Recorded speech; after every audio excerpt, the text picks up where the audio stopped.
morning guys, dahil pasukan na naman, ito ang breakfast namin o ulam sa umaga.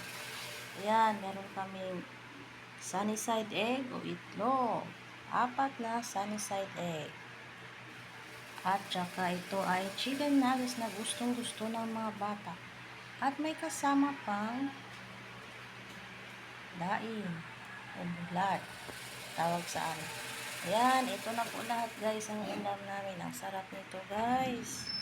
Kain tayo nito para mas masarap ito sa umaga. Lalo na sa mga bata, pwedeng gawing baon ang chicken nuggets. Para sa mga bata. Ayan, ang sarap nito guys. Kain tayo yan guys. At samahan natin ng kanin. Tingnan natin kung luto na. So ayan. Andun na sa baba. Ito warm. Yung ilaw. So, pwede na natin tanggalin yung wire guys. Yan, tanggalin na natin. Dahil luto na. So, ayan. Check natin. Yung right. Ayan, umuusok pa. Dahil sobrang init. Init, mainit, init pa. Sarap nito guys. Kain tayo guys. Ang masarap na ulam namin. At itong rice, ang sarap niyan.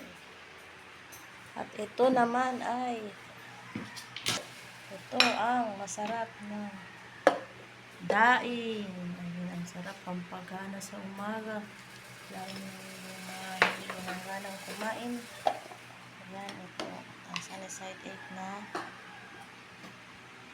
healthy food. Sarap nito.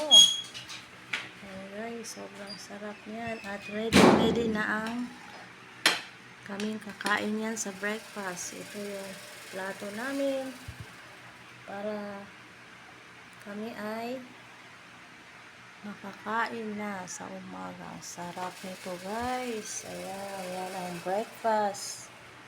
Sobrang almost sigurado mabubusog tayo nito. Diba? Ayan, lalagyan na namin yan ng rice ngayon, ang isang plato. At ganun din yung ibang plato guys, lalagyan namin.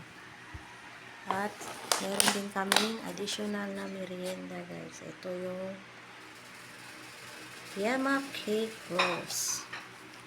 At ito naman yung bread. Minsan ilalagay namin sa waffle. Ayan guys, ito na po lahat guys. Ang aming pagkain, merienda. Additional merienda yan para sa hapon. O pwede din mamaya sa umaga.